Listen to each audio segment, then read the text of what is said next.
Oh shit, we're live. Oh, Here's a Yeah. Gente, you already know who it is. It's Danny Limelight. And I need all of you to subscribe to According to Wiz podcast on Facebook, YouTube, and all other platforms.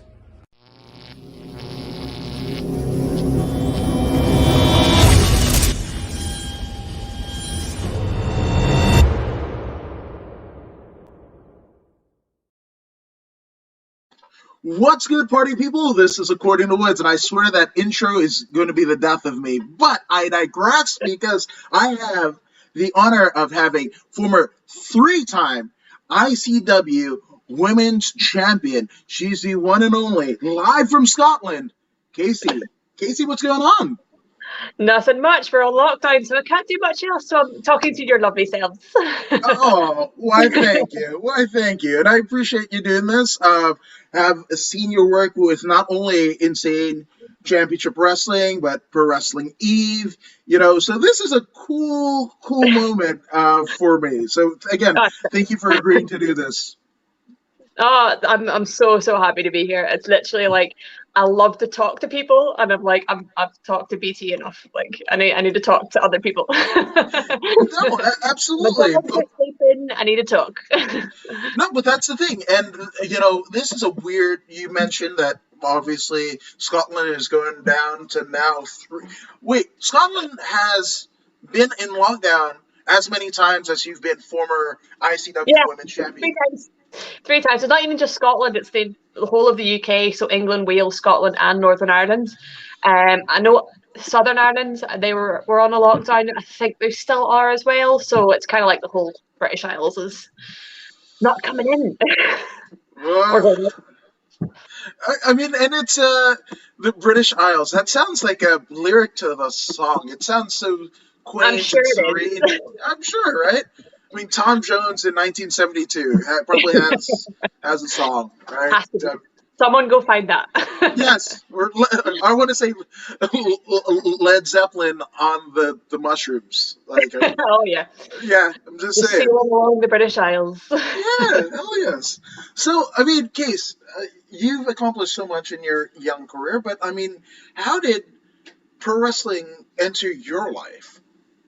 Well, it seems to be like a common thread with a lot of people who do get into wrestling. It's something that they watch when they're younger, and then when they've got their certain age, it then tweak their interest a little bit more. And that's what happened with me, because it was my older brother, my dad, and we were sitting watching WWF, and my brother had all his action figures out and would always play and stuff like that, and just kind of went on from there. But when I was that age, where I was like 4 and 5 and didn't really understand what was going on,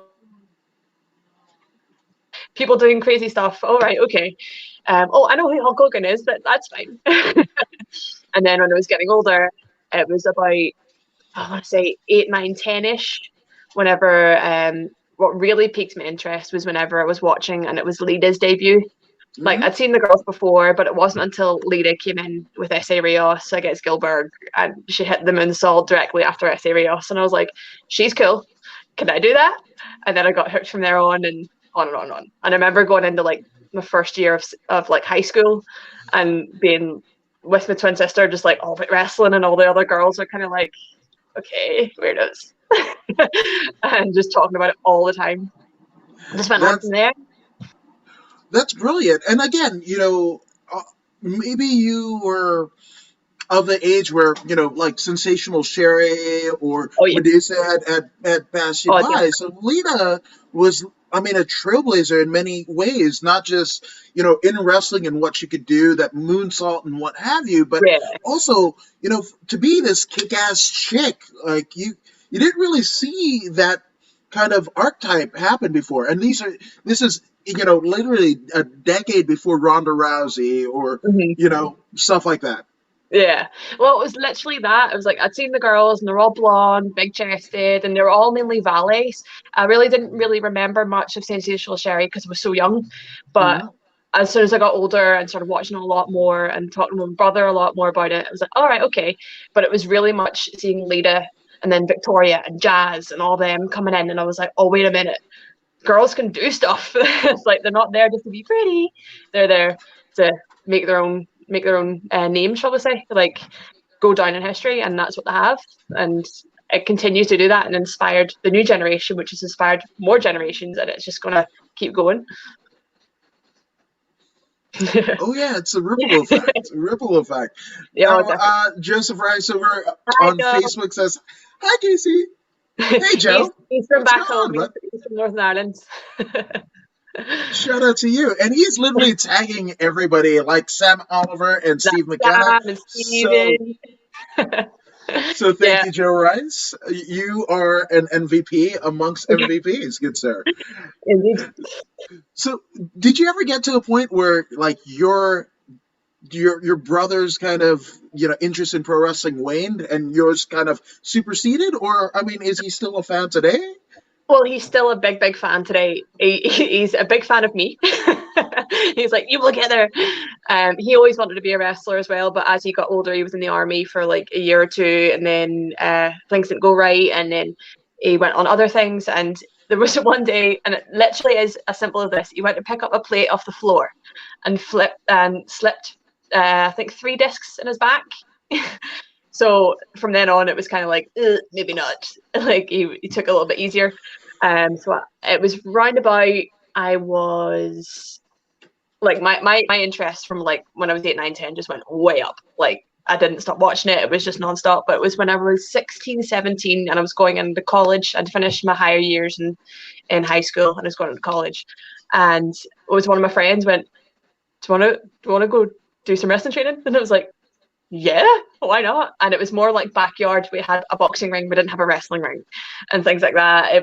We went to like a local leisure centre and taught ourselves how to bump and jumped off things, pretend to be Jeff Hardy and stuff like that. And then as you do, hitting 5-star frog splashes and stuff. And it was 3 years after that when I want to say 2021, when I was 20, because it's 2021 now. I met Machine, who is one half of Kings of the North, and he had opened up his own training school, and he was NWA trained and things like that. So we went from there, and he was like, well, you're doing this wrong and this wrong and this wrong, and this is what psychology is, and on and on. So then within 6 months training with him, I went and started getting booked on little company shows called Wrestling IE around Northern Ireland, and then I would take Machine down to shows down in Bray, in Dublin, just outside Dublin, and did a few shows down there for NLW and on shows with the likes of Sean Maxer, Fergal Devitt, Jordan Devlin, and stuff like that, all way back in the day. So that was fun. Yo, absolutely. And Sam Oliver is saying, "Hey, Kasey," and Leah Lynn sharing 2020, and in terms of timeline, 2011. There you go. Shout out to you, Lee. But so those are names, right? I mean, when you said like Bray, and I was just like, oh, County Wicklow, Ireland. Just like when somebody says Calgary, I just go Alberta, Canada. It's just ingrained in my right. And I mean, when Bray, County Wicklow, Ireland, I just want to go like it's a weird one. It's the association. Yeah, absolutely. So I mean. Talking about that bumping in the ring, I mean, did you guys actually take bumps in that boxing ring? Yeah, yeah, we did. We put on shows in our local little town. We're from a town called Bangor, and I can't even remember the name of the venue now because it's all been demolished and stuff. But we put on little shows and we got all our new gear, which we got off eBay and stuff like that. I did that. We all did that. And then we had our little stereo system and makeshift entranceways and stuff like that. And we thought we were great. And then we realized we really aren't. For what we did, it was good. But when we started training with Machine and stuff like that, everything got a little bit more crisp, a little bit more realistic. And you could actually take a proper bump in a ring that didn't feel like concrete. Yeah, pretty much. As soon as you took that bump in the boxing ring, it was like, why am I doing this? How did they do this? And then when you bumped into an actual wrestling ring for the first time, it was like, this is a cloud. Yeah, no, 1,000%. Yeah. Joseph Rice has a bit of a suggestion that you need to return to OTT and other companies here in Ireland when it all Yeah. starts up again. And Yeah. shout out to Hamilton House. Hamilton House. That's it, Lee. That's it. Thank you, Lee. I couldn't really remember it. There you go. Yeah. The last time I was at OTT was actually the start of March last year, whenever I wrestled Sami Jean for the OTT Women's Championship. Didn't go my way, but the end of the month did, so. Yeah. Yeah. Which, I mean, I mean, Ireland hasn't been a bastion of pro wrestling, right? Outside of like, maybe if you watch WCW, you saw Dave Finlay, or even before Mhm. that in World of Sport, right? But I Yeah. mean, it now you have so many contemporaries, like I mean, Becky Lynch. You've got Exactly. Fergal Devitt. You've got Jordan Devlin. You've got Sheamus, right? I Yeah. mean, obviously from Ireland, but Yeah. kind of that UK scene. I mean, the NXT UK is literally the must watch for me, right? It's my style of wrestling. I watch that more so than anything else that I do on the WWE network week to week. And it's nothing to disparage it, anything else, but I'm just like, that's my style of wrestling. I will Yeah. watch, like, I will go to sleep watching, like, Billy Robinson tapes and Johnny Ace and, I mean, Johnny Saint, I'm sorry, not Johnny Ace. Johnny Saint. I was like, Johnny Ace? No, Saint. No, I was like, not oh, Johnny Ace.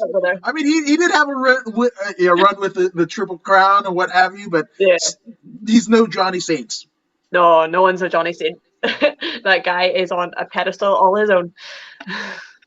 No, but with Yes. Ireland and wrestling scene in Ireland, it was very much like a melting pot for so long, but there wasn't really eyes on it. There wasn't like your social media that there is now back then, because you had Irish Whip and you had the likes of AJ Styles and Pac and Sheamus and everybody doing their stuff in Ireland in Irish Whip.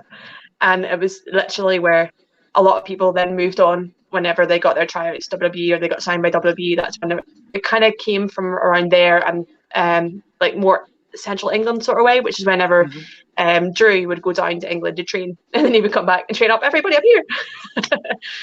But I think because it was such a melting pot for so long, it allowed people to really fashion their own sense of wrestling, if you know what I mean, their own style of wrestling, which I think people appreciate a lot more. And with the likes of like Fergal and everybody going right over to Japan and bringing that sort of training back to help train the guys back at Fight Factory in Bray, then I think that's what really helped the likes of your Jordan Devlins, your Sean Maxers, and so on and so forth. So I think it's just a great thing. No, absolutely. So now you are trained in I guess I wouldn't say credible, but I mean, now you have a trainer, right? Now you're actually taking bumps in a wrestling ring, right? So how long was it before you first ended up getting your debut match? Like, how long were you training it? 6 months. 6 months, but I think it was purely because I was one of like two females at the time, and the other female was Rachel Sinclair, who was a valet for Joker Bray or Omen at the time, and she was more a valet, but she knew how to take a bump and do like a basic match. So it was basically us together for a wee while, and then whenever Machine got wind that I was a twin, I'm a twin like wrestling, he was like, bring her, that's money, get her come in. And whenever Lee came in and took her first bump, she was then hooked for that, and then we kind of got paired up. Well, obviously got paired up because we're twins, had to be a tag team. But again, at the same time, there wasn't enough girls in Ireland to do tag wrestling with. So it was usually me with Lee as a valet, or Lee with me as a valet against Kaza or Rachel. So it was kind of. I mean, they say necessity gives the birth is the birth of all invention, right? So yeah. I mean, there we go. Yeah, I mean, there was no other girls, and you just happen to be a twin. I mean, that's a Booker's like dream. Really? Well, that's the thing, though. It was so hard for people to see us out with that, and it wasn't until Dan Reed brought us over for our debut at Eve in 2012. He was like, I can't find any tag team footage of you. Like, why is there no tag footage? I was like, because we've never tagged before. And this is before we were going to wrestle the Blossoms. And I was like, oh, and he was like, I'm sorry, what? You've never tagged before? Like, nope. So, needless to say, the match was basic. It was okay, but we got through it, and you gave us a second chance. Thank you, Dan. It went on from there. I think that's absolutely brilliant. That's so fun. Yeah, because if you think about it, there was like no real training schools in the north of Ireland, so any training seminars were only really down south. So whenever I started training machine, and then I found out about the Fight Factory and things like that, I was like, oh, okay, so I don't need to go to Canada and train with Lance Storm the way that Rhea O'Reilly did, or go to England and train at WWE. It's like there's a place there for me. And then machine trained us from there, and then we moved to a training centre kind of in the centre of Belfast, because we were in a place called Lisburn before. We moved to a new venue in Belfast, and then that was literally like a 2-hour drive from Dublin, and any seminars that was going on, we were straight down and like, hey, teach me new things. But that's more of a traditional way to go about it. I mean, and when you hear about like stories of like Dusty Rhodes and Harley Race and all of these, and we're not even getting into like the Mae Youngs and what have you, right? But those are the stories where you learn your trade as you went, and sometimes you were the enhancement talent, and sometimes you were the referee, sometimes you were the bell ringer, sometimes you in Harley Race's. Yeah. Wait, what? Merch girl. Sitting at the merch, watching all the matches, taking notes. Ring crew. How good were you at selling merch? Oh, I still do it to this day. Oh, if I'm not booked on a show, but my other half is booked on a show, then I'll go sell his merch, but I'll still be watching every single match on that show, just so I can stay a little bit up there. No, I mean, and that being a true student of the sport, that's incredible. Well, if you think about it, and you watch like Japanese wrestling, you see the young boys out at ringside as they're doing their matches. They're there to catch, they're there to keep an eye, but they're also there watching and learning, and that's the reason for them being there. And whenever I was out with either Ice Ribbon or Stardom, it was the same thing. Like whatever match you were on, you had your match, and then you were the seconds for 2 matches after that, and that sort of thing. So then you can sit and learn, and that's why you see a lot of young up and coming talent at ringside. It's not just because they're there. Like, yeah, they're there to take notes, they're there to learn, and they're there to realize what and how to put a match together, really. I think that's the way to go, right? And some of the fun times is like watching like Nagata matches, of the early 2000s, and like seeing like, oh, there's like Nakamura, and there's like there's like so many people, and you're like, what are you? I know you, and I know you. Yeah. Yeah. And then you look at them now, it's like a perfect example would be Gabe at the minute. He went out for a month's training seminar with New Japan, and he's still there. So he's just like, my life's over in Japan now, and that's him. And look at him now; he's making a good name for himself. So it's all down to the want to learn. And I think there's a lot of people that want to play wrestler, and you can kind of pick them out for the people who want to make it, and that's where you can see the difference. What? You doing it for the gram? Being a wrestler or a fighter for the gram? That exists? Kasey, what are you talking about? Oh. What happens? Oh, you can. Oh man, you can tell. It's when you week out the weak ones from training, and you go, you're the ones that are staying. No, 1,000%. Now, speaking of staying, Joseph says my last my February birthday. It was your last time at OTT. And you just had a birthday, so happy birthday, Joe. Yeah, no, he came up to the merch stand, and I had my match with Sami Zayn, and I was out to watch. It was the interval, and then after that, I think it was Bonesaw. Oh, who was he against? My brain is so bad for this. No, it was Corbin versus David Starr, and I really wanted to see that match. But it was a great match. pity about the man, but great match. Yes. Oh my gosh. Yeah. How things have turned. I used to be able to be like, oh, I saw a Joey Ryan match. Can't say that anymore. Yeah, Can't. it's kind of like, just say the, just redact that. Yeah, exactly. Did someone say Ben now? What? I mean, it's not No, funny, but I mean, how yeah, crazy that everything, a lot of things happened in the last year, and yeah, those are some of the things. yeah. But that's the thing. It's like I was out and I was at Virch and Joe came up and I was like, "Hey Joe, happy birthday!" And he was like, "Oh, you remember?" It's like I remember things like that. And people who support me, I'll support you. There we go, and I think Yeah. that's the way to do it, right? I mean, If it somebody. wasn't for them, we wouldn't have a platform to perform on. So that's what we're there for. No, that is absolutely it, and also having like the people around you just to be able to kind of usher you and push you towards your dreams, because there are highs and lows, when we're pursuing Tell me. it, especially when you're doing it, as you with something so physically, entrenched as pro wrestling, right? Where Yeah, you there's no like, time off. right, and I've got this many bookings, and then oh wait, then no, that's fine. My pug is literally chewing up my whatever the hell that is. So yeah, well, it happens. There's run-ins happening all the time. No, as soon as they hear something out in the hallway, they're gone. I'm like, should we down and talk?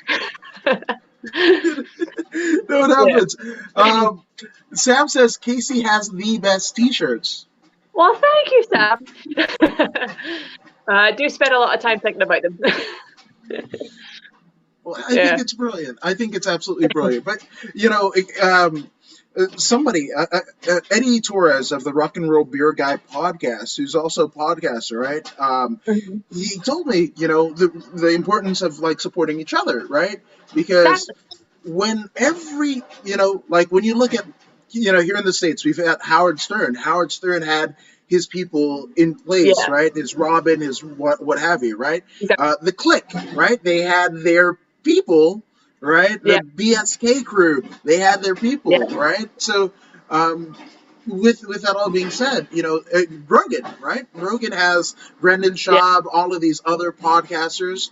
The importance of like being in a community and again ushering each other to heights that we wouldn't have attained just singularly.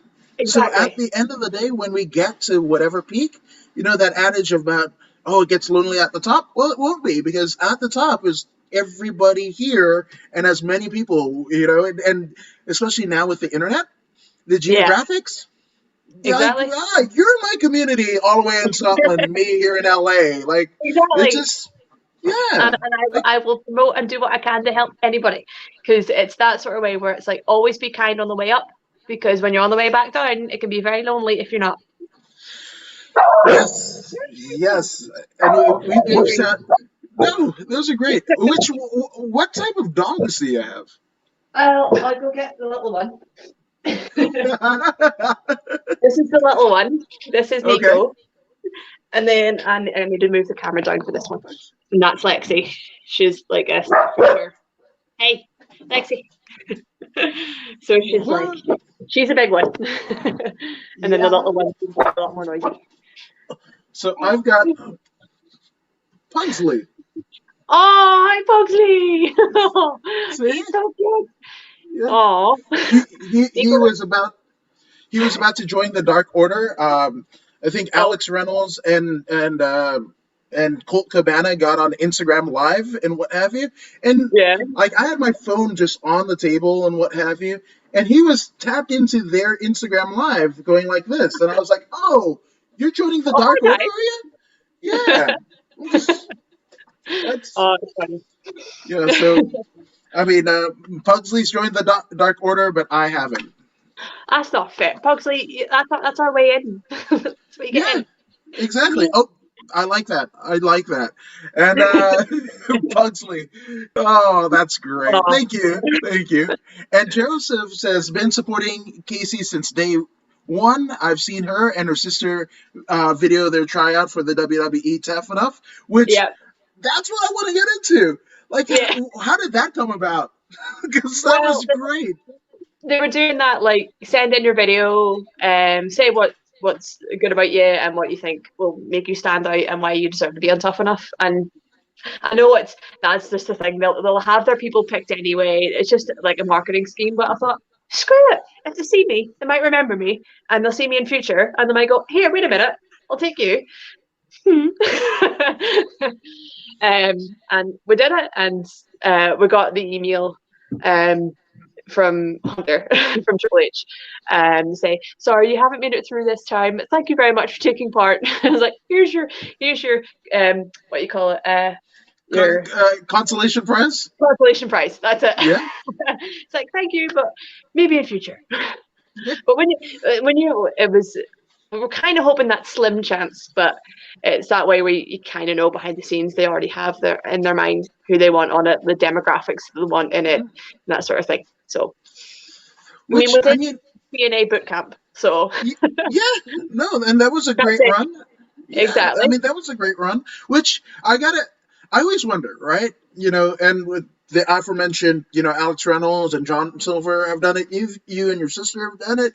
There's videos because, like, I can do this, right? But like, tell me what you like about yourself. I almost feel like Nip Tuck from back in the day, right? Where tell me what you don't like about yourself. Well, yeah, I can tell you what I don't like, but I can't tell you why you should like this guy, right? So in terms of crafting a good Tough Enough video, how did the mechanics work for that? How did you guys put that together?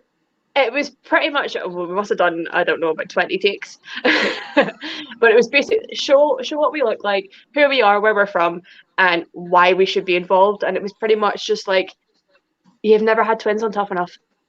It's like, what would you do if you split us up? What would happen? Would we crumble? Would we climb? What would happen? It's that sort of way. Like, we've been around for, 6 years at the time. Bring us in. Give us a go. It's pretty much just like, hi.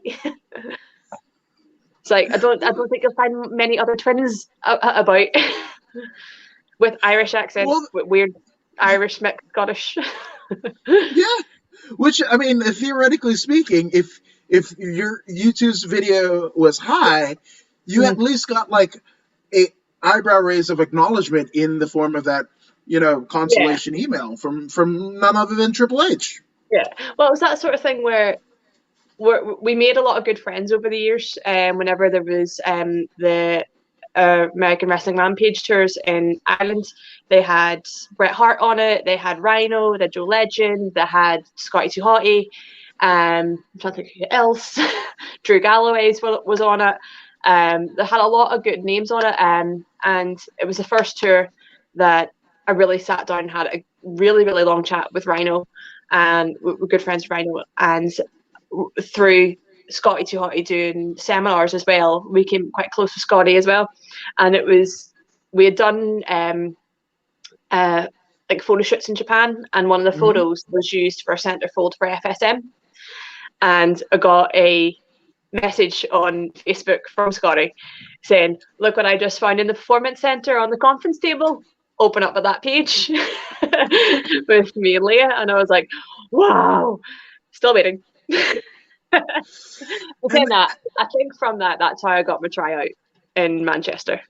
So I think that's but again, you don't know, right? And exactly. You just don't know what they're looking for. Yeah, and you don't know if you don't try. Absolutely, and those are the things. I was told once that you miss 100% of the shots that you don't take, and that's you just gotta have to throw it out there.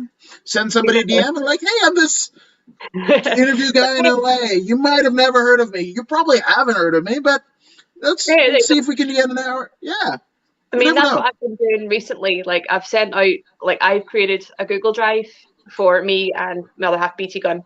We've got our separate ones, and it's got our wrestling TV in it. There's folders with matches in it. There's folders with promo pictures, and there's folders with like custom music and that sort of thing. So any promoter that emails us and goes, "Want to book you for a show? Can you send us over some promo photos?" It's like, actually, I can send you a whole like folder, and you can have my music, my entrance video, like everything. There you go.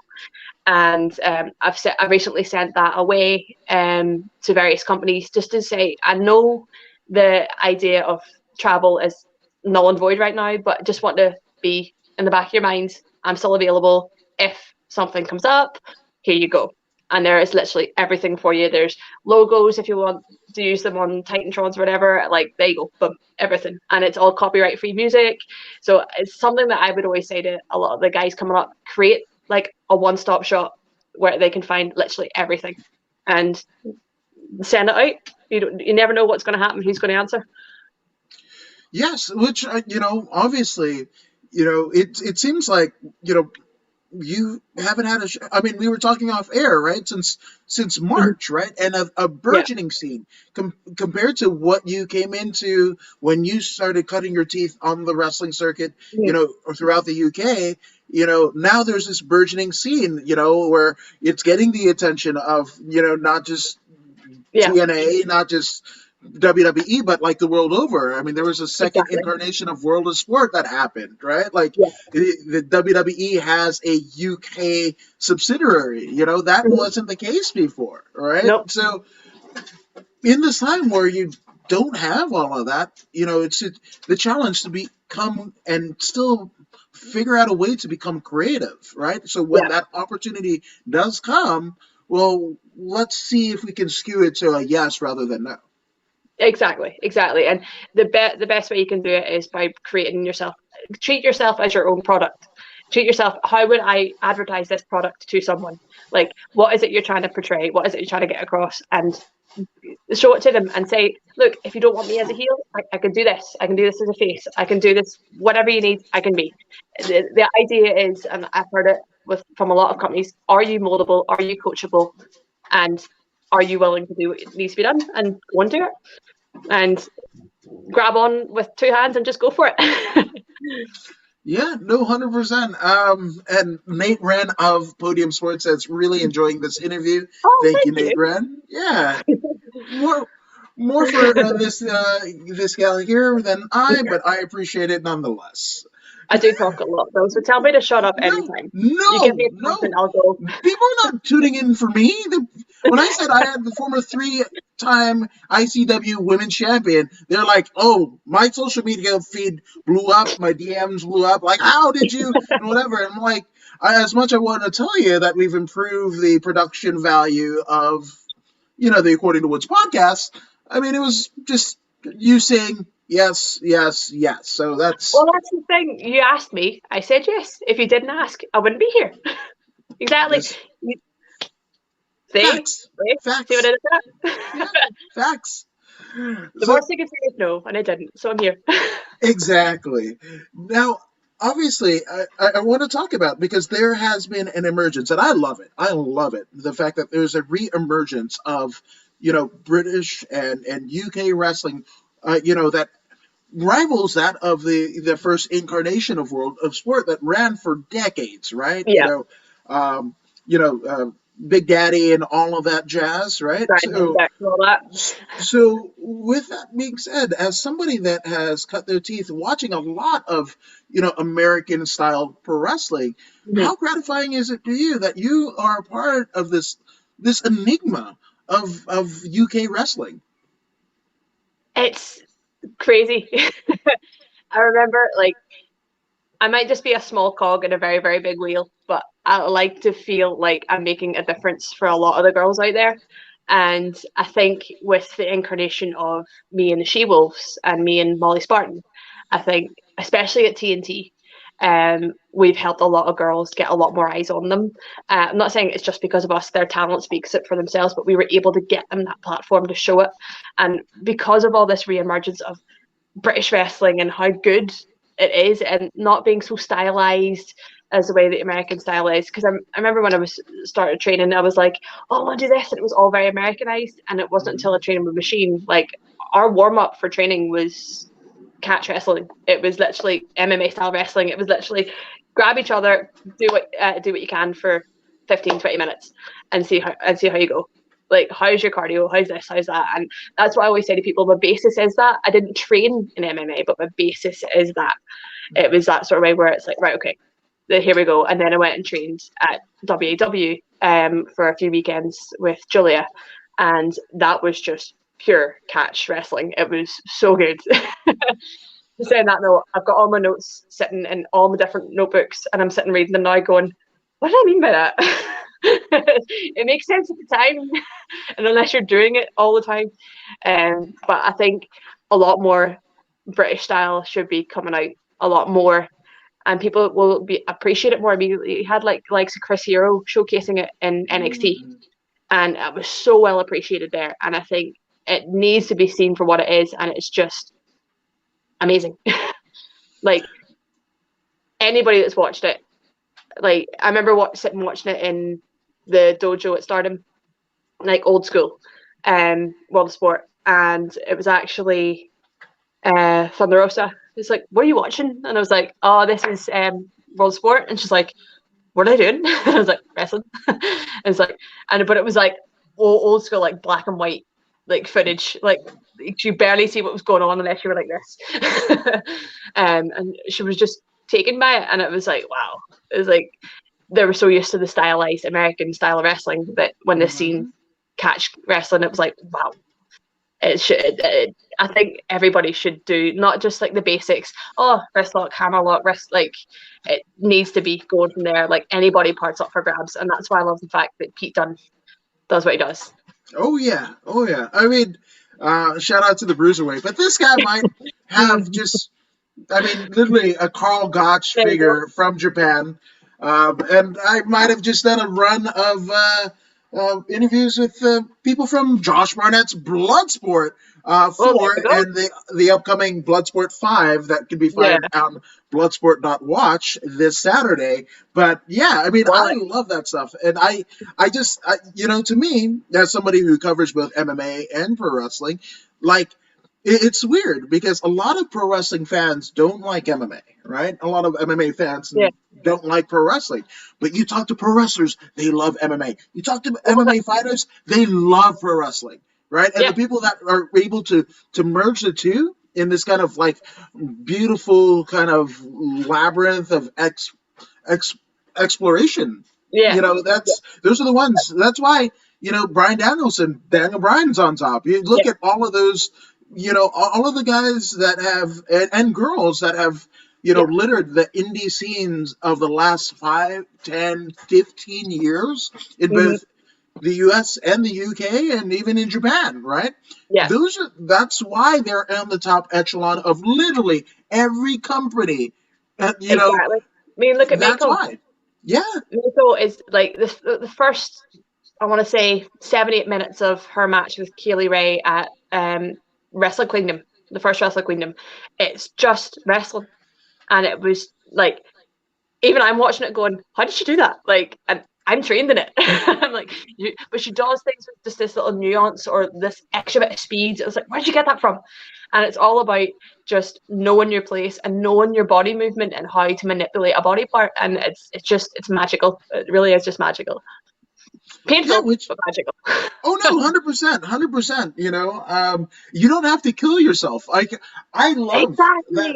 Yeah, I love the fact that Bloodsport, the terms and conditions, a knockout or submission. Like I love the fact that you could just end a match in a serious fashion with a back body drop. That's the finish. Like that's what we're doing. Takeshi Morishima, the former ROH champion, your Global Honor Crown champion. That's the backdrop driver. That was it, and it was believable for a guy that size to throw that and he's gonna kill everyone. Like literally, he's gonna kill everyone. Exactly, and it's all about making that move realistic. It's all making that move like my finisher, the knee to the head. Like I've protected that for so long. I think only 3 people have kicked out of it, and the entire time that I've used it, it's my finish. I try to protect it as much as I can, unless it's like big, like feud ender, like sort of thing. And it's all about, for me, realism means more. Realism and storytelling. You know what I mean? No, absolutely. And Leigh says, Matt Riddle, Shayna Baszler, absolutely, both of them. I love Shayna because she legit could kick your ass. Literally, we have somebody that has direct lineage to Gotch, right? The direct lineage to Billy Robinson and Josh Barnett, right? In the WWE, and it's female. She's female. Exactly. It's so good. So good. Yeah. Yeah, And and it's she's a literally, very nice person too. I mean, she's a yeah, badass in the ring, but she's so cool. Like she's so yeah, cool. Like every time that I've been, yeah, and it was funny because the last time that I saw her was right. I think she had done the Stardom USA shows, and I saw her at an MMA, the regional MMA show with Josh Barnett right before, like literally the week yeah. before she went to Florida, and she was just again, Oh, one of wow. the best people. Her and Jessamine, like the whole four horsewomen, like they're all like So good. amazing. Yeah, Yeah. so amazing.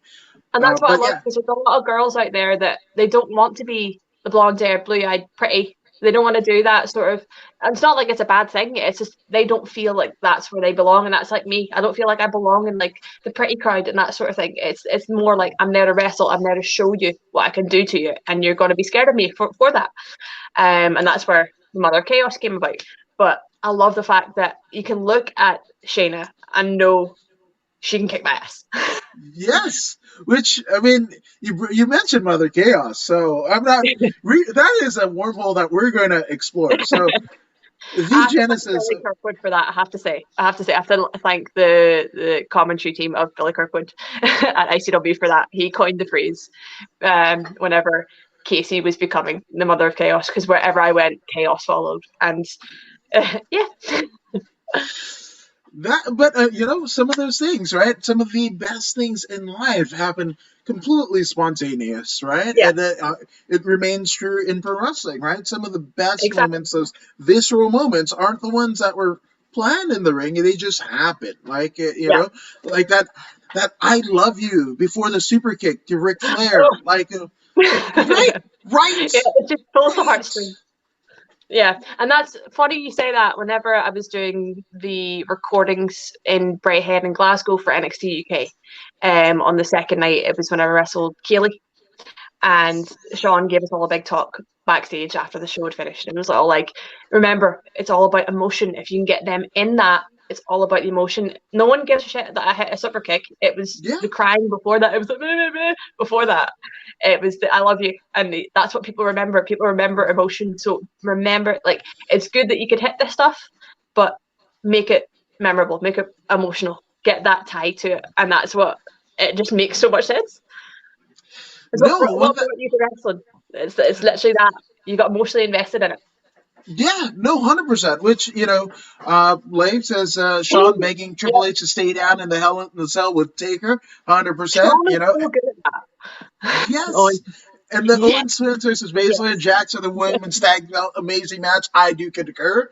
I do concur, and I'm gonna put you yep, guys over if I'm booking this because yes, please. as great as Shayna and Nia have been, they haven't been on this podcast. So until they do, again, Exactly. the I'm Owen ahead of Twins. Yeah, I'm just saying. And my 13-year-old might be named Owen. Yeah, that is Oh, there we fact. go. So I'm just saying, even more reason why the Owens twins go over Jax and Sheena. As great as they are, just saying. Yeah, well, we'll see. We'll see. Now, my sketchy artist over on YouTube says, if you can survive in chaos when order is established, you will excel greatly. Exactly, exactly. So if you can come through that chaos, then you can take on anything. And that kind of reminds me of my dad's one of my t-shirts, like Sam was talking about earlier. One of my t-shirts has got a quote on it. Is remember this life is not a practice. And it was something that my dad told me when he was sitting in a camp in Iraq back in 2013, and I was having a bit of a moment sitting in the dojo in Japan for the first time by myself, and I was like, oh, I don't know if I can do this for 3 months. And he was like, remember, this life is not a practice, so go and do it and just live it. And I'm like, you're so true. So it went on a t-shirt. Did you give Dad royalties? Did you give him a He got a cut? t-shirt. Okay, right on, right on. No, he always Um, gets like I always put it over. It wasn't me that said it. It was my dad that said it. He's a 10 wise man. points. 10 points. Now, obviously, I mean, that first trip to Japan, I mean, first, for those who don't know about, Japanese wrestling and even being a gaijin to come over, it's not like you could just go and book yourself, because like right around WrestleMania season pre-COVID, you would hear like, oh, I'm just booking, a flight to wherever WrestleMania is that year, and I don't have any bookings, and guess I'll be what, there. right, Yeah. I'll be there, right? But with Japan, you can't do that. You can't just like walk into Stardom or whatever. So Yeah. how did you get asked to go to your first trip to Japan? Well, with Ice Ribbon, it was through Fergal, who went through Kenny Omega, who was friends with Sheeta. So it was kind of like a wee trail, and because I'd said to them, like, I want to go out there first. I want to do what you did. I want to go out for 3 months, like, and it seems to be the magic number, 3 months.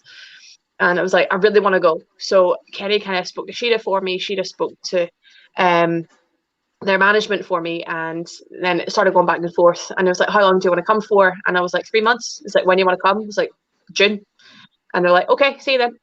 And it was basically, okay, there. She'd have met me at the airport when I arrived and took me to the dojo. I met everybody and then took me to the apartment. And then that night, it was my first training session.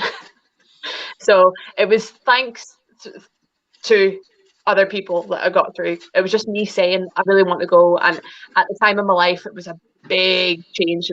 Everything went left field, and I needed to leave. I needed to go find myself. And that's what I did. I was like, my dad, like I said, was sitting out in Iraq. He was like, Kelly, there's the money. If they want you, go. And I went. So I did. Which, I mean, that's an amazing deal. But you're like three people. You're talking about three people who are champions, like right now. We're talking about Fergal Devitt, Prince Devitt, Finn Balor, right? NXT champion. We're talking about the 5-star machine, bout machine, Kenny Omega, and Hirako Shida, who's what? I mean, if you could have better, I don't think you could have better, like, people to be in your corner, at that time, and even right now. I mean, those would be the three. Like, this is a dream. Like, yeah, it was really great. I mean, at the time, it was 2013. Not really many people knew of Fergal. It was a couple of years before he left. He was making the name for the Bullet Club and that sort of thing. And I was like, right, okay, like, what's the chance that I could go out here? Like, I really want to go. And it was actually Leah that kept saying to me, just ask him, just go, like, just say that you want to go and see what they can do. And I basically went, do you know anybody or have any contacts for how I can get out there? And it just literally went on from there. And I think it was my second night there. I went out for dinner with Kenny and Sheeta. And Kenny was so nice, and just like, because DDT were training at Ice Ribbon's dojo. So they were there kind of regular and that sort of thing. So it was good. It was good. And I remember first training session, Sarah Risa picked me up on her shoulders. And of course, I go up quite light. And she put me down, very confused looking. And I was like, what have I done? And Kenny went, how much do you weigh? And I told him what it was. He was like, they don't believe you. They think you're lighter than that. And I was like, no, but I am. And he's like, they're just not used to girls posting. They're not used to girls going up easy. And I was like, well, that's what I do. I mean, I'm a lot taller than you guys, so I'm going to make it as easy as I can for you guys. Because a lot of the girls at Ice Ribbon, they're 14, 15, 16 years old, and they're doing shows. So you're trying to make it as easy as possible for them. Wow. I mean, Squishy at the time, she had her 16th birthday whenever I was there. I think 3 weeks before. Way. Yeah. Yeah. So they're young. How fun looking back at that. Like, again, like I said, you've accomplished so much in, like, your career, and you're still young in age, but it's just like, this is some legendary-ish. Like, me and Kaylee have wrestled roughly the same amount of time, but I still feel like Kaylee's here. I'm still down here. I need to get up here. And it's like, it's just crazy. It depends what road you take, and not every road's the same. So I'll get there. Right. No, 100%. Yeah. I actually went to broadcasting school and what have you, like back in 2003, and couldn't continue the courses because there was like a bus strike. There was like a 4-hour journey that I would make each way. I'm just and gonna look we at had. my phone here. I'm running out of battery, so sorry. No, One no, second. no, you're Just put good. it on No, charge. we were, it was a 4-hour journey each way for radio school, right? And Yeah. we had a bus strike here in LA, and I couldn't go. 20 grand in the, like they charged me for, what have you, but I didn't Um, go. But I'm doing the thing that I wanted to do. If you would have told me in 2003 that there would be a way that I could have a studio apartment, not in Chicago, Illinois, but like where I am right now at an undisclosed location. I mean, we don't. that mean, I'm just saying. Yeah, Yeah. It is crazy. Like it doesn't matter. You don't have to follow another person's route, or you don't have to go the normal route. It's whatever you want to be. It's gonna come to you. The more you put it out there, the more you work towards it. It's gonna happen. So just do it. absolutely. Now, I love this because giving context is one of my favorite YouTube channels, other than my own, obviously. But Eve, Right Girls of Wrestling, because if you want Joshi Wrestling at 3 o'clock in Thanks, the Dan. morning, yeah, Eve has got you. So again, if you love wrestling, go ahead and subscribe to the Eve Right Girls of Wrestling Please do. channels. Their Yeah, live streams are amazing. amazing. Not just Like because I'm on there. I, I was going to say that too, but all right. And but they said posting is pushing off to help the other opponent lift. For those who are wondering. So again, Yeah. not just the incredible content that you folks put out, but also for the context for the According to Woods audience. We Yeah. thank you. Thanks, Dan. I should Yes. really let him do that. And Explain what that means, because it's very.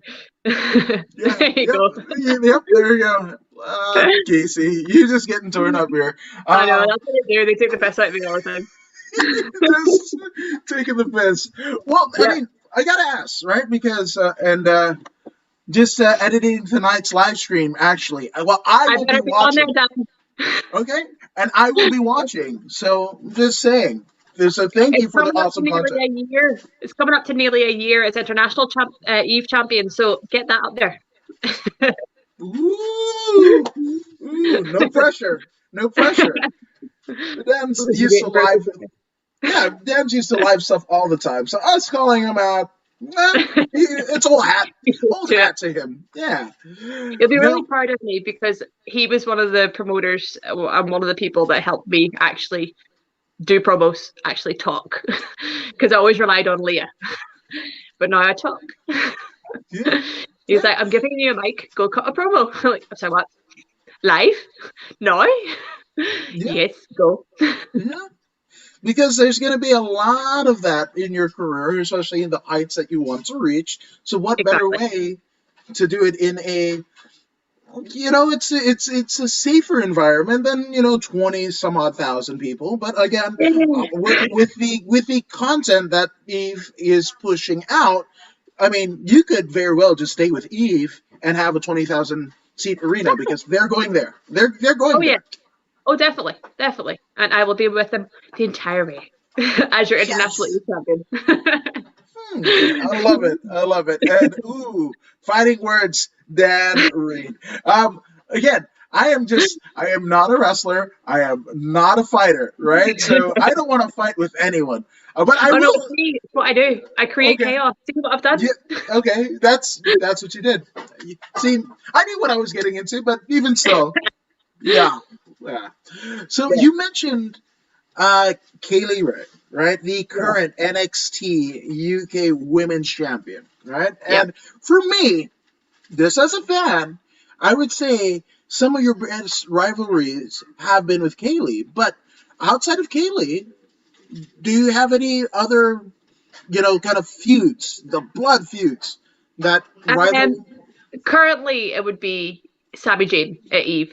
We've got that feud going for the International Championship, because that's who I beat last March for the championship. And no matter where we've gone, we've kind of followed each other. And I have to admit, Sami Zayn does bring out a different level to me that I've never really achieved before. Like, Kaylee really, really helps me in so many different ways, but Sami Zayn helped me in other ways. And basically going, you want to do this? Yeah.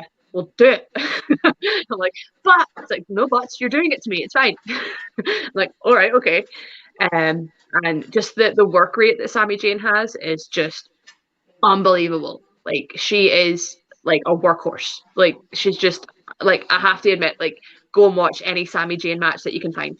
Like, there's no denying like the work rate of that girl. She's amazing, absolutely amazing. She even wrestled Mako in Japan when she was out there for a week as well. But yeah, out with singles wrestling with the She-Wolves, I would say I would love to have a feud with Medusa Complex, but our little Millie McKenzie got signed to NXT UK, so whether or not that's happening, I don't know. Who's to say we can't see that there? Because I mean, British strong style, that's a thing. And I mean, even though they call it different, you know, they call Mustache Mountain and the Bruiserweight this way. It's still, we know what this is. We know. Exactly. Like, just let it happen. Yes. And Eve, it says Charlie Morgan too. Yes. Yes. We started Kasey. Yes, that's what sparked the new Kasey. That's what ended Kasey Owens and started the new Kasey on her new path at being an absolute asshole. Yes, which I mean, but I decided not to. it kind of reminds me a bit of, you know, Bryan Danielson, right, in his Ring of Honor run, right, where you know, he was just smiley, technical wrestler, what have you, and then, you know, he loses and he goes into this dark period, shaves his head, grows a beard. I did shave my head, but it's now long again. Oh, see, there we go. See? It happens. You have to shave your head when you go dark. Happens. I don't have much of hair. I guess I'm always. Like, because of lockdown, this is how far this has grown out again. That's been like 8 months of growth. It was straight to my head, like flat. I do miss it. Which now you've got a oblong haircut. Like a How weird is that? Like thing going on. So I mean, are you gonna form and style it and kind of play it into the new kind of incarnation? We'll see. This might be a different color compared to the rest of it. We'll see what happens. We don't know. Chaos reigns. What happens. Chaos effing reigns. My goodness. And the truth teller. I love it. Yeah. That was another incarnation. Yes. Okay. Me and Session Moss. It was funny, right? Because whenever Session Moss came out, when she was Kasey J, it was very much she was face, I was heel. And we found out very quickly whenever we wrestled again at ICW that her is face and me is heel. No, other way. Her is heel and me is face was a better dynamic. It just seemed to work a lot better than what it used to. So I would love to get in the ring again with Session Moth, have a nice wee singles match again. And if she wants to do a wee death match in the death match tourney for TNT, bring it on. Bring on death matches? No, well, that's where chaos breeds, doesn't it? I guess so. Yeah, I mean, I think no less than last time I heard a female of that sort do such things was none other than Mickey Knuckles, right? So yeah. Well, you've got Lufisto and other people like that as well, and then you had. They had a deathmatch tournament at TNT last year, and you had Session Moth in it, and you had Charlie Evans in it as well. And Charlie Evans took on Ricky Shane Page, and that was amazing. Just amazing. And if we can get our deathmatch tournament going on, if I don't win, I want to see Charlie Evans go all the way. No, the paradox is not lost on me. Like, get your ish together, people with like the COVID and everything, so we can death match and spill pints of blood. We just want to put on shows and entertain you. Put your mask on, stay 6 feet away, and wash your damn hands, please. And mask over nose as well. None of this nonsense. Like this as well. Which, I mean, would the mandible claw? Would that be a thing in like wherever the hell wrestling returns back in 2021, maybe 2022? Someone could make it. Someone But could would it make be it. like a glove? Like, Like the because I glove. would. It's weird because looking at like Actually, Foley or Sue Young with the, and I'm all like, Kaz no. Session Moth did it, but she did it with a condom. Exactly. She would take out this condom, and then away you go. I have to say, I have been on the receiving end of that. Oh, ouch. Fun. Yeah. I mean, and I'm I just can't believe thinking, you can't do that. You old have to do school. that. Wait, yeah, you have sent me into this like YouTube wormhole that I'm gonna probably be on I for the will next link couple you so hours. many matches. Oh, you litter those DMs with those like Oh fantastic yeah. matches. And Chris Dickinson all the time, and like Josh Alexander, like we Yep. will send each other. Have you seen this? Have you seen this? That's like me and Molly. It's like, can we try this? Can we try this? We just see stuff on like no context wrestling. Give us a go. Give that a go. Wrestling with unicorns. Give that a go. Yes. And then in terms of references points, Lee gives context again. You need to check out Sesh Moth and in ICW with Sean as the ref.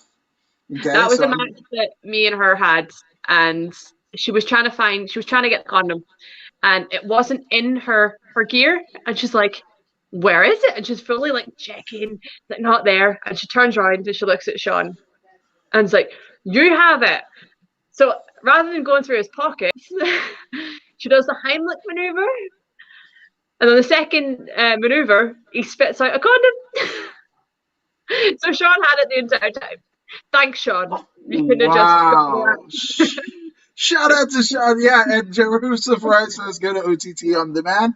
Good plug there. I love how you did that. And go see Sesh Moth and the condom. Yeah, I think the money's already taken. You guys have very well earned it. Yes, but that's only in wrestling, right? Like where you can just say, because like I mean, similar situations. Like I know some of my friends in high school, right? They went to a party, whatever. That girl was cute and whatever, and then 9 months later, condom breaks, right? That's the gimmick, right? So that happening in wrestling terms is even more hilarious to me. I just that's fun. That's super fun. So good. It was just that's the whole like stitch of Session Moth. It's like she's one of the lads. It's that sort of thing. It's so good. But anyway, she's good, but I'm better. We're here to talk about me. Yeah, no, absolutely. So I gotta ask, right? When everything opens back up, do you have any matches that you're looking forward to, and or dream matches, past, present, or future? I am looking forward to getting my TNT Women's Championship back. So I want my rematch with Lizzie Evo. I want that back. I want the She-Wolves on top. So I want She-Wolves, especially at TNT, but we can go anywhere. I want tag belts for the She-Wolves. I don't care if they're male tag belts or not. Screw that. They're ours. I want to, let's see, who else is? Before she got signed, it's been a dream to wrestle Mako. Like watching her at Eve, like what? Oh, she's just amazing. And shout out actually, and I was watching our match back from a few years back, Lufisto. Like I want to wrestle Lufisto again. Like I love that match with her, and that was at British Empire Wrestling. And we went 15-minute time limit, and then we went even further. So I want to wrestle Lufisto again. Oh, and there's so many places where you can do that. So there's so many things just coming to my head now. It's like there's a current vacant ICW Women's Championship that deserves to be back here. It's missing Mum. Yeah. I love it. Yeah. That would make you 4-time then, right? Exactly. I might as well just go take it. I know where it is. I'll just go take it. It's like yeah. If you socially distance taking the title, that's a fun visual because like how would you do it? Like Jedi mind tricks? You know, like Well, we'll see. Where we've done the tapings, I know where they keep it. Okay, because Like I was gonna say, because like, the wee video breaking in the it's door. right, because it's not a surprise if you guys are getting COVID tested and then the 2 week quarantine. Like, you kind Yeah, of know yeah, what's gonna happen, right? So like, yeah. the element of surprise is gone, right? Yeah, So exactly. And for the content to go up on the network for ICW, they're like everything is so safe. Like everybody's doing matches in their blocks and things like that. It's just like they've got it switched on. Like it's the only way that we could do tapings. Obviously, we can't do them now because we're on full lockdown again. But right. once lockdown breaks in, hopefully we can get even more content out. And the girls on there have been smashing it. Molly Spartan, Angel Hayes have been smashing it. So is Anastasia. Like, and all the other girls that they brought in. I think they had Moxie Malone, who's one of GPWA trainees. Ellie, she was on, and a few others. So it's given that platform to other people that wouldn't necessarily had that platform to see where they can go and what they can do. No, I think it's awesome, and again, this remains true in both MMA as well as pro wrestling, where there's talent that are burgeoning at the seams, like every corner of the world, every corner of your country, other people's Yeah, country, whatever. There are top level talent that are coming from, places that you never heard of, gyms that you never heard of, like trainers exactly. that you've never heard of, and just them, this is almost like a new renaissance where, everybody can come from everywhere and have their own collaborations and create Exactly. magic. Yeah, and that's what I think is good about now, especially with having NXT UK here. They've taken a lot of talent, but that opens up the space for new talent to like cut their teeth and get their names out there, and it allows that. And that's what I hope for British wrestling and the British fan base is to follow them as they followed the previous generation, give them the support and like grow them as well as what happened before, because it's the only way it's going to get better is by getting that support. So please Exactly. support the young ones. Yes, absolutely. And it's not just like the promotions, but like, Wrestle Talk and What Culture have also Yeah, bolstered the British scene, the UK scene. So yeah, man, I just love what you guys are doing over there. it's so good, and I think it's because we're such a small island that the best way to do it is try and help each other, and that's where you've got all this amazing talent from. Is because at the time there wasn't that many people there to help, so they helped each other. Like somebody would go training and then they would bring it back and help them. And it was especially like even whenever I first started, there wasn't that many girls. But see now there is hundreds, and there's so many people that they've been around for a while that haven't had that chance yet. And I just hope that with this new, as you say, renaissance of wrestling, that it gives them that chance. And I have to put I know because he's watching, and I'm not just saying this because he's watching, Dana Eve, he is one of the promoters that really, really help younger talent. Like with like Millie McKenzie, you've got Clementine, you've got like even bringing young girls from Japan over to cut their teeth over here, because it seems to be their rite of passage now is to come here, whereas our rite of passage is to go there, that sort of thing. It's like coming full circle. It just thanks, Dan. Thanks Yeah, for putting trust in me. yeah. Thanks, Dan. See? Yeah, and I No, guess three in one yeah, accord, right? So Lee, exactly. you, and me, we're saying thanks, Dan. Just thank Yeah, you. exactly. And because he has fought for women's wrestling in the UK for so long, and he's went through hell and back. God love him. Health issues and things like that. And it's just literally like he will do anything to help anybody, and he wants everybody to help like each other. Like he knows that I'm at a certain level where I'm like I need to be in with people way more experienced than me, so I can bring myself up, so I can help the girls under me to come up. And he knows that's what I want, and he helps me. He put me in a match with Mercedes Martinez, and I'm like, put me in with Command Bolshoi. which was a bit scary, and things like that. But it's just that's what he does, and like I have to do another shout out for Mark Dallas at ICW, because Yeah. it was for him putting his trust in me in 2016. Like I'll put it way back to 2013, whenever we first debuted for Fierce Females, and he came and chatted with me and Leah. And it was whenever I started going on the singles run from 2016 onwards. He went, right, okay, see what you can do. And me and Kaylee had the match in Newcastle for the championship. And I remember coming back through the curtain, he was like, "Welcome to ICW, mate."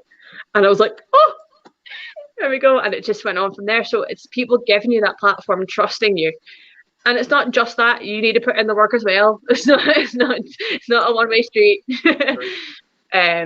Always working towards it. I mean, there's been times in the last 5-6 years where I've went, I don't know if I can do this anymore. Like, I'm not getting where I want to be. And whenever that happened with ICW, given that platform, with Eve given that platform, then 2018 getting a tryout, and I was like, oh wow, what's going on? And it's like, literally, the work is worth it. Like, just do it. Like, if you want to do it, put in the work. No, 1000%. Which, thank you, Dan. Which, especially right now, right? Where you're in your third lockdown there in Scotland, right? So, Don McGuire wants to know, what's your deepest passion outside of wrestling, other than wrestling? That's hard to say. Basically, my family. Family. One of the questions that I got asked, and it was by Brookside, Robbie Brookside, was when I was in my tryout, was like, if you do get signed, what would be like? You do realize you're not going to be near your family. You're away all the time. It's like, dude, I went to Japan for 3 months on my own. I've moved to Scotland away from my family in Northern Ireland. But the wonders of the 21st century, we can still talk. We can still see each other. Mm-hmm. If we didn't have that, it would be a hell of a lot harder. But family is always like Owens in the name. It comes from my great grandmother. She was Margaret Owens, or Darna, because when we were kids we couldn't say Margaret, so it was Darna, which is this tattoo. Who's for this sailorette pinup? She was a milliner, so she created hats, and her husband was a merchant sailor, so that's what that's for. And then I've got this one here, the elephant with a rose in it. Yeah. Because her daughter was Rosetta and her other daughter was Sandra, and Sandra was a model. She was in movies and things like that, and she also wrote a book called The Guardian of Shara about a golden elephant. So that's on it. And then my auntie Donna, who died whenever I was, I want to say 2 or 3, maybe 4, breast cancer, she loved elephants as well. So that's like a whole family thing going on there. So I wanted, like, I always looked up to Madonna because she was this matriarch. She died when she was 102, or like everybody will say it who lived in Belfast. Her dad helped build the Titanic and things like that. It's like all that sort of thing. Like, I want to honor her in a way. So that's why the Owens is in the name. So it was kind of hard to drop the Owens part whenever I just became Kasey, but she's still there. She always will be. So family is a big thing for me. But passion wise, I do a lot. I used to draw a lot. I was doing a lot of I'm not great. I'm a copy artist. You give me something to draw, I can draw it. It just puts it that way. Or music and things like that. Like, I love Motley Crue. Love Motley Crue. So music, drawing, and family, pretty much. I like it. Which do you have a favorite Motley Crue album and or song? Down at the Whiskey. Okay. Down at the Whiskey. Like, all their albums I love, but their Saints of Los Angeles was great. Yes. Why do you have to make me choose? I don't want to choose. Okay, fine. Not choose, right? Some of your favorites, and you don't have to limit it to number. Okay, one sec. No, go for it. Right, here we go. So this is my pride and joy, my vinyl. This was a gift from a friend. It's an original pressing of the Girls Girl album. No. The original pressing of it.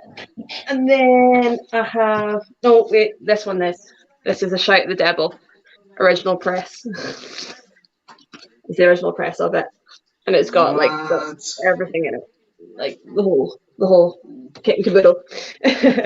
Like, I've collected so much stuff, like literally the whole bottom of that stand over there Funko Pops, DVDs, albums, my record player, everything. Anything to do with Motley Crue, I've got. That is amazing. Original tour programs and stuff, like kept safe. So Lee, Motley Crue is big. Lee called it. Lee called it. She knew. Yeah, no, which I'm how much I love that band. I know it's of the Guns N' Roses ilk, but there is a Guns N' Roses documentary biography that chronicles that scene, and even like so I encourage you to read it, because there's some fun stuff about like Motley Crue, the Sunset strip kind of community, reacting to the fateful crash that with the Hanoi Rocks. So I'm just so definitely check it. I'm gonna find the link and I'm gonna send it to you. So please, that's thank you. 100%. But I mean, Tommy Lee's one of the most underrated drummers there's ever been. So much. Like, he's all gimmick and stuff like that when it comes to it, like the spinning drum kits and stuff like that. But he's so good. He's a great piano player as well. Yes, he is. The only time he leaves his drum kit is when he play Home Sweet Home. And my theory, they might not like it. My theory on the reason why the world has went to shit is because they broke their contract. They signed a contract saying they would never tour again. Yes, and then they blew it up right before. And within months, the world went to shit. Yeah. So I'm like, guys, I love you and all, but why did you do it? Like, I was at the final show in Manchester. Like, I was ready to say goodbye, and then you said you're coming back. Like, I was actually at a concert for Ghost in the Hydro when I found out, and I was like, they're coming back. Papa! Molly Spartan will love you so much. You need to have Molly Spartan on next. She is a huge Ghost fan. I sent her a DM. Just so you know. I will tell her too, because she, like, her Sin with Spartan, her logo is everything to do with Ghost. She loves them. Like, our favorite band. So funny enough, right?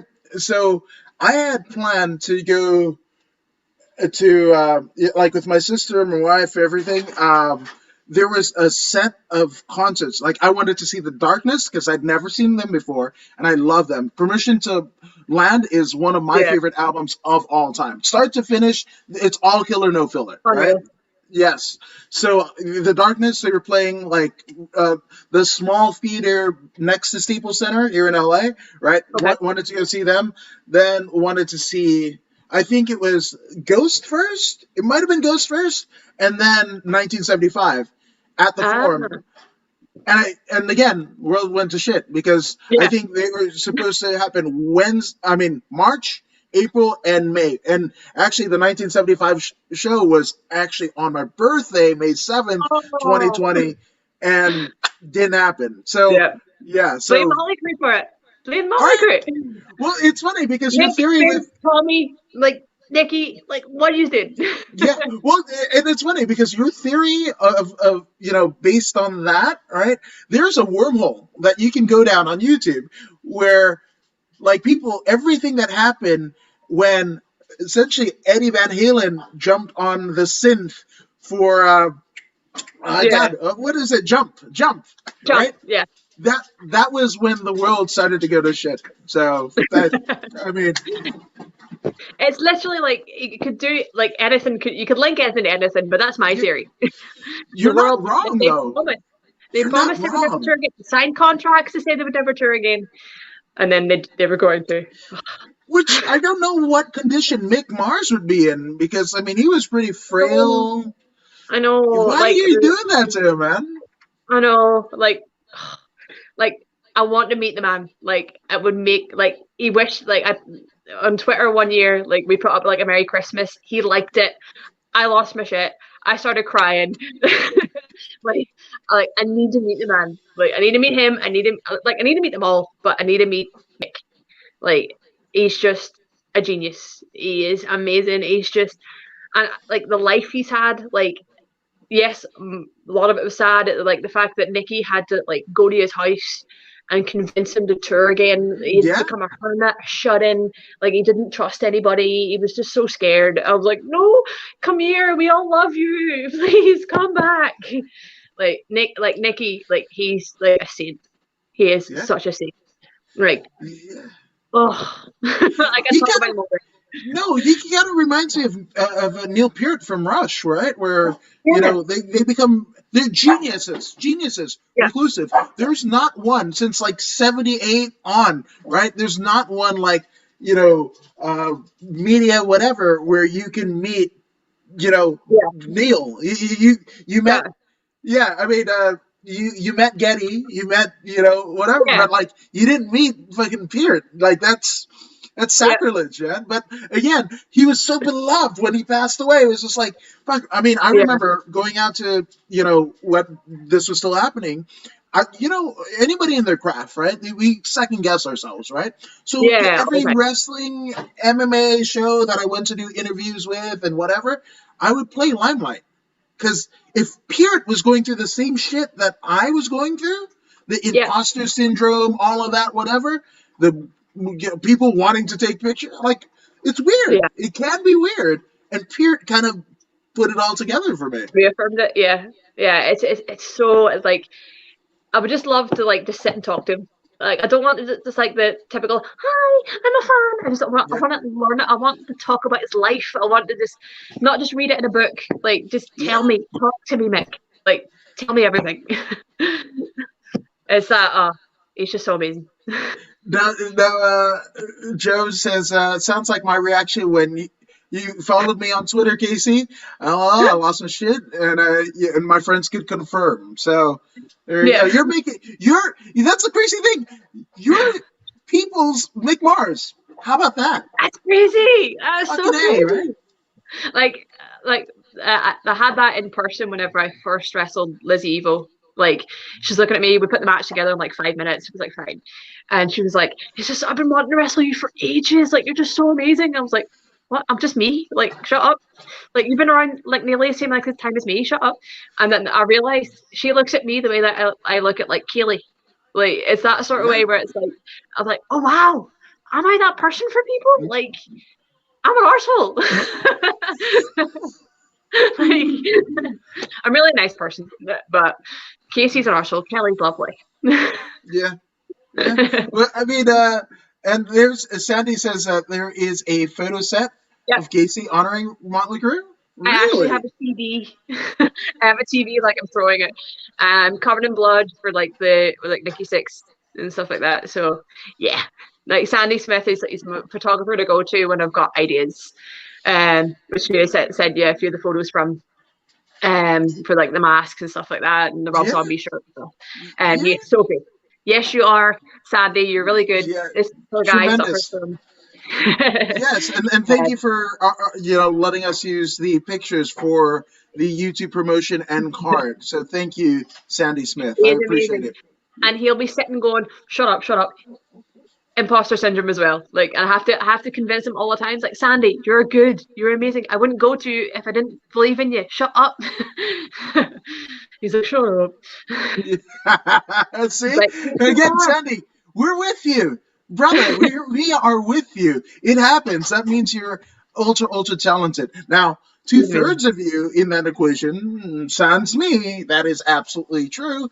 But Sandy, Mario Yamasaki, we love you, dude. Just saying. You will be sitting going right now. No, I appreciate you, dude. And that your first heel look is you as a member of Motley Crue. That's facts, right? In fact, do you have the gear? I'm going to get them. I'm getting them fixed because I've worn them out a bit. So, Alice Cooper, Motley Crue. Sorry, like I had these made. Sorry, there's a story. Come on, go for it. I had these before Rhea. I had that style gear before Rhea, but she had it on TV before me. So I was even going to say even before Tony. Well, that's the thing. Me and Tony had talked about like a tag team sort of idea, and never really came to fruition. And whenever we wrestled at the She One, I Yeah. deliberately wore my Motley Crue trousers. It's like, you're dressed as them. I've got them as well. I just got a message off of Sandy there going, I'm going to kick you with affection. Oh, there you go. There you go. Well, I guess there's a long distance dedication for me, I guess. I hope I could only be virtually kicked by the great Sandy Smith. So I didn't have these randomly sitting out to show you that I'm getting them sent away to get the waistband fixed, so that's why they're sitting out. Okay, right on. A lot of people think, yeah, sure. Yes, and Kasey saying Kasey being modest about getting starstruck, but she does have that effect on people. Shut up, Sandy. Yes. Oh, funny. And Joe saying there's only 4 people that follow me back on Twitter and make me lose my shit. They are Kasey, Leah, Natty Hart, and Liv Morgan. Just shout out to you. I commented on something that Natty put up, and she replied back, and I even went, oh! Because at the end of the day, I'm still a fan. I'm still a huge fan. So. Oh, yeah. Oh, yeah. What link did I send you as did I send you the Georgia Smith one? I think so. I think it was that one, yeah. Okay, yeah. So, yeah, I got to talk to the British Bulldog's daughter. My son's name is Owen, right? The Hart family. This is a granddaughter of Stu Hart. Yeah. Niece of Brett, Owen, Davey, Dynamite. Yeah. Her dad is Davey. Holy hell. Her brother's Harry. Like, you're sitting going, me. Yeah. Yeah. I'm still funny story with the AWR tour when Brett was on it. He came down for breakfast one morning and he just wasn't himself. I was like, what's going on here? You're very quiet. And he came in, we all went, come on over, sit over here. And he went over to another table and I was like, not having that. So I got up and went over and sat with him. I was like, are you okay, Brett? Is everything all right? And he's like, yeah, everything's okay. How are you doing? And just started conversing, and then everybody kind of made their way to the surrounding tables. I was like, I'm one of these people, I like everybody involved. I like everybody in. I don't like somebody going off and sitting on their own. It's like, come on.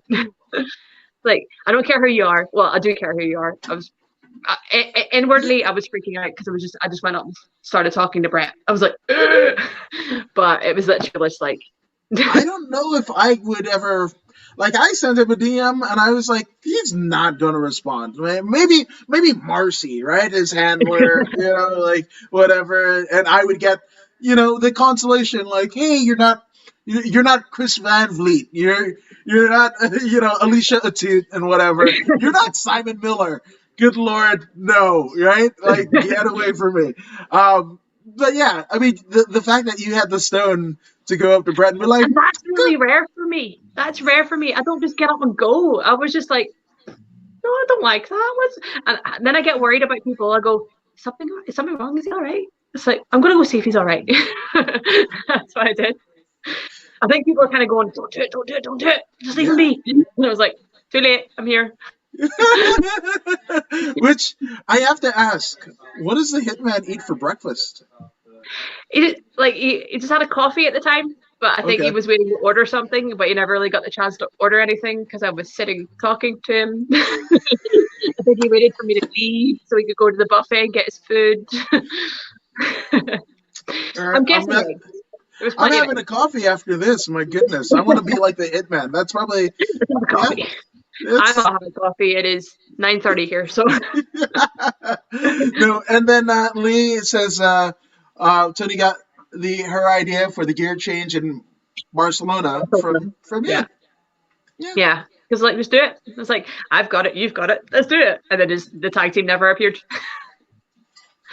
Well, she was getting booked in Stardom a lot. She was away a lot, so we couldn't really feasibly have a tag team in the UK. I just figured, all the names that you mentioned, the Kaylee Rays and the Tony Storms, when you know who won the pony, you'd be there, So I'm just saying. Hopefully I'm in a good stance. I'll be there soon. Yes. Now, Nate Wren says it's been one great show. She's hilarious and entertaining. I agree, 100%. I'm Right? great to laugh at. I'm really great to laugh at. Yeah. Laugh with too. But laughing at that's fun too. It's the main thing. Yes. Now, obviously, Kasey, there have been a lot of people, both professionally and personally, that have helped mold you to who you are today. So let's get some shout outs out of the way. First and foremost, the guy sitting in the other room over there, BT Gunn. He was he is my other half, but he was one of the ones at the time when it was 2015. Nothing really was going well. I was like, what's the point of me doing this anymore? And he was like, just take your time. Like, it will come. Just keep doing what you're doing. Keep going. And it worked. And he's always been there in my ear. Just do it. He's the one that if we go training, he's like, do this, do that. Like, he will make me get over my fears and stuff like that. And he's great for psychology. He's one of the best minds for psychology I have ever known. Like he not even just psychology, like his memory is amazing. He can remember matches from when he first started like 15 years ago. You can tell you them move by move.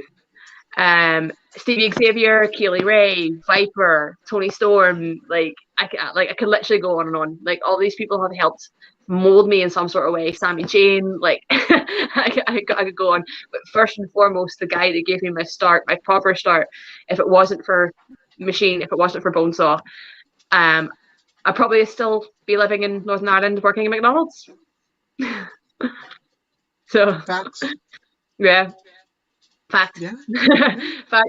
BT Gun is just, like I said, like I moved over here in with him and Keely Ray and Stevie Xavier, and just sitting with them watching shows, that just helped me there. I love it. But I'll give a hearty shout out to, obviously, OTT. All right, let's do ICW. Let's do Pro Wrestling Eve. Yeah.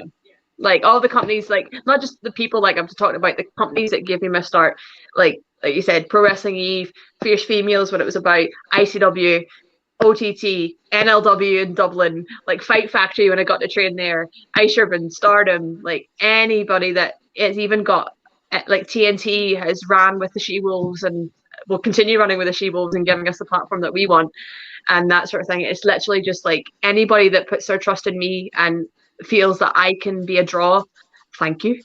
Like, literally, thank you.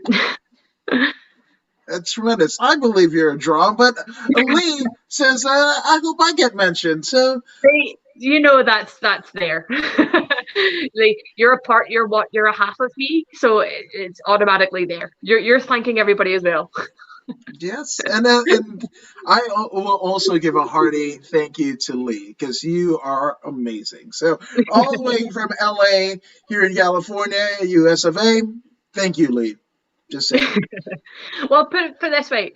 In our TNA boot camp, Al Snow asked us when we were in the ring, what if we took one of you? Which one should we take? And Leah went, Kasey. I'm here to help Kasey get to where she needs to be. It's not a big thing for me, but if I can go wherever I can, that's great. But it's Kasey's dream. And that's what she said. And that she helped me get to wherever I could. And that's real salty. And that's so sweet. Somebody's cutting onions. Just say. And yes, and serving us McFlurries. Yeah, yeah. Smarties, Dairy Milk, or Crunchy. And then Sandy Smith, Molly Spartan. Oh yes, Molly Spartan. Molly Spartan, I keep talking about. She used to work backstage in production for ICW, and she's one of the reasons why I cut promos now, because I used to rant all the time, but I could never say it on camera. And she was like, I was ranting really, really passionately one day, and she's like, right, come here. I was like, what? Say exactly everything you did there on camera. I was like, what? It's like, do it again, same passion. I'll get you angry again if I need to. And that's just been from there. And that's why she will also come along, because whenever she started training, I was her first match. And then, exactly, not like we're stealing that from Wolfgang or anything. Who is, in fact, her husband. Yeah, this is facts. So, yes, get Molly Spartan on. And if you want both of us on, we'll do that as well. Okay, that's a confirmation. You guys heard it first here. Yeah, I'm gonna book it. I'm gonna be like Gabe Sapolsky, and I'm gonna book it. Oh, There 100%. we go. And I was, and dude, There you I go. will And do the later next on as month. well. Yes. There you So go. there You get again. everybody. Thank you. You guys are tremendous. But again, thank you, Kasey, for staying up, Yeah. almost like Rhonda Shear, up all night with us here at the According to Woods podcast. It's literally like 1:30 here in the afternoon, but it is 9 some odd. So again, we're going to let you get to bed. But thank you for joining us here at According to Woods. Thank you guys Sorry, I took your off. Yes, absolutely. And where can people find you on social media when things get to Well, this is normal? where I always get mixed up with my handles. So one of them is Kasey Owens 5, one of them is Kasey Owens 11, one of them could be Instagram or Twitter. You can find it on there. There's Kasey on Facebook, and also I've got my Patreon. Just find Kasey Owens on Patreon. I update with matches, my own commentary on matches. I've got photo sets, daily check-ins with everybody, how you's all doing, home workouts and that sort of thing. So if you want follow any of that. I literally am. So again, be like me. In this particular instance, not in others, go ahead and follow Kasey where all of her social medias could be found. Exactly. There you go. Lee already knows. And then Joe Rice says, God, imagine Seshmoth, on here, which... But you would have to clear at least 4 or 5 hours for Session Month. Oh, you haven't seen the one that I did with Simon Gotch. That one? Oh, I need to watch that one then. Yes, I mean there's two, and it's crazy. Much like you, right? Ask for an hour. This dude gives 90 minutes the first time, and then the last one we did 2.5 last week. Which, again, former NXT tag team champ. I'm just saying. Yeah. Well, when you've got a lot to say, or you just like to talk a lot, you don't see many people that often because you're on lockdown. Yeah, and that's the other thing. Nobody can say no. Like, exactly. You're washing your hair while you're washing your hair in the other room. So you come on the podcast. I'm just saying. But everybody in the UK that's watching, he's coming after you because he knows he's free. So get on, do the podcast. Yeah. It's fun. Yes, but again, you can't be the first twice. So I thank you, Kasey, because I mean, if not that, then I don't think anybody would know me out there. Well, I am going to plaster you all over my social media, all over Patreon, everything. So everybody, I'm going to tell everybody to go on the podcast because this has been great. Oh, well, you've been great. And again, the photo sets when you don't delete them. So there's that. Yeah, my phone died and they deleted off my phone, but they're all on Patreon. So again, added bonus, right? Yeah. But again, Kasey, it has been tremendous. Give our love, the Mario Yamasaki, to the one and only BT Gunn, one of my favorite wrestlers of not just like right now, but of all time. Of all time, that guy. Just his work is incredible. So again, we thank you. I'm biased, but yeah, he is. Yeah, absolutely.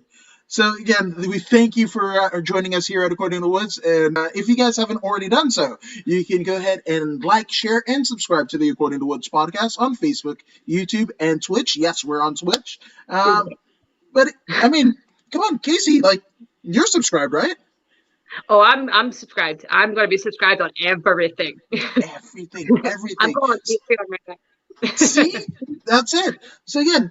But if you don't take my word for it, if you don't take 3-time ICW Women's Champion Kasey's word for it, well, here's another wrestler. A knee in the face. That's all I'll do. No, I'll be behind. V-triggers will mean nothing for the knees that Kasey will bring to you, right? But I mean, if they're not at all convinced, I mean, here's another pro wrestler, Zeta Zhang. Hey, this is Zeta Zhang. Make sure you